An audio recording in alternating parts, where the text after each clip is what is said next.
বাংলায় কথা বলে বাংলাদেশে, তাহলে আমরা কারা? এই প্রশ্ন তুলে স্লোগান দিয়ে মেদিনীপুর শহরে প্রতিবাদ মিছিলে সামিল সিপিআইএম। এদিনের প্রতিবাদ মিছিলে পা মিলিয়েছিলেন সিপিআইএম এর রাজ্য সম্পাদক মোহাম্মদ সেলিম, ছিলেন জেলা সম্পাদক সহ অন্যান্য নেতৃত্বরা।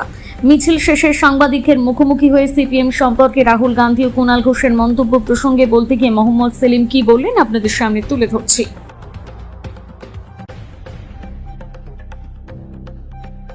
এ দেশের প্রধানমন্ত্রী নিজের গ্র্যাজুয়েটের সার্টিফিকেট দেখাতে পারে না, যে রাজ্যের মুখ্যমন্ত্রী আজ পর্যন্ত নিজের ডক্টরেট পিএইচডি ডিগ্রি দেখাতে পারেনি, সেই দেশে বলা হচ্ছে আমাদেরকে আমাদের সার্টিফিকেট দেখা, জন্ম তারিখ দেখা।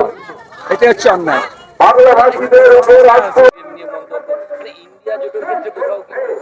সিপিএম কে কেউ অস্বীকার করতে পারছে না, তোমরা ছাড়া। আমাদের যারা বিরোধী আছে, যারা সমর্থক আছে, তাদের সবাইকে সিপিআইএম কে মেনশন করতে হচ্ছে, বুঝেছো তো? এটা হচ্ছে গুরুত্ব। পেহেলগাঁও ইস্যু বা বিভিন্ন যে অপারেশন সিঁদুর নিয়ে সচেতন নিয়ে কেন্দ্রে চাপ সৃষ্টি করার কথা, সেই জায়গায় সিপিএম এর বিরুদ্ধে মন্তব্য করছে, সেই জায়গায় কি কোথাও এটা? আসলে যে কোনো লড়াইয়ের আগে শত্রুপক্ষ চিহ্নিত করতে হয় এবং তার থেকে হয়ে যায় কে কার বিরুদ্ধে লড়তে চাইছে। সিপিআইএম পরিষ্কারভাবে আরএসএস বিজেপির বিরুদ্ধে লড়ছে, তৃণমূলের দুর্নীতির বিরুদ্ধেও লড়ছে। বাকিরা ঠিক করুক কার বিরুদ্ধে লড়তে চায়। 21শে জুলাই উত্তর দিনাজপুর, দক্ষিণ দিনাজপুরের জেলা সহ তৃণমূলের জেলা সভাপতি প্রকাশ্যে বলছেন, একটা ভিডিও ভাইরাল হয়েছে যে তাদের কর্মীরা বিনা পয়সায় কেউ ধর্মতলায় যাবে না। কি বলবেন? আচ্ছা, এটা কি শুধু দক্ষিণ দিনাজপুর? এটা কি শুধু উত্তর দিনাজপুর? তো মিদনাপুর নয়। মমতা ব্যানার্জি তৃণমূল কংগ্রেস দল খোলেনি, একটা কারবার খুলেছে।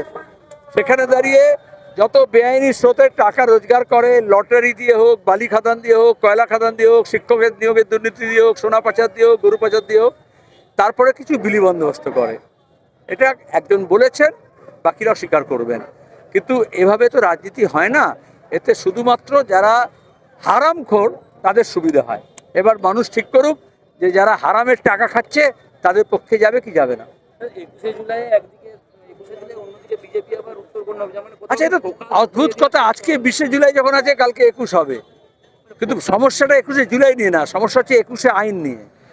এবং এই যে আমাদের দেশে আইন শৃঙ্খলা বরবাদ হলো, এই যে তৃণমূল কলেজে দাঁড়িয়ে আক্রমণ করছে, মেডিকেল কলেজে থ্রেট কালচার করছে, তৃণমূলকে রেপ করছে, এটার বিরুদ্ধে কথা বলো।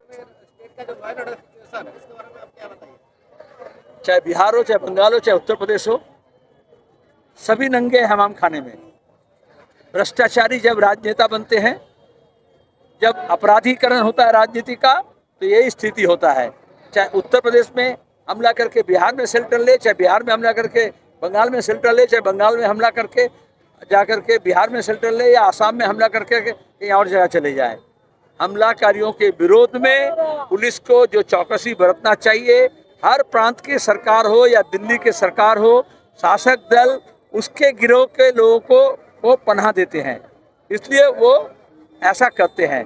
बंगाल में अपराधीकरण राजनीति का ऐसा हुआ है कि पूरे विश्व के अपराधी ये समझते हैं कि बंगाल में, बिहार में, यूपी में जाकर के अगर हम शेल्टर लेंगे तो चाहे नीतीश कुमार हो, चाहे योगी हो, चाहे ममता हो, उसको पनाह देंगे।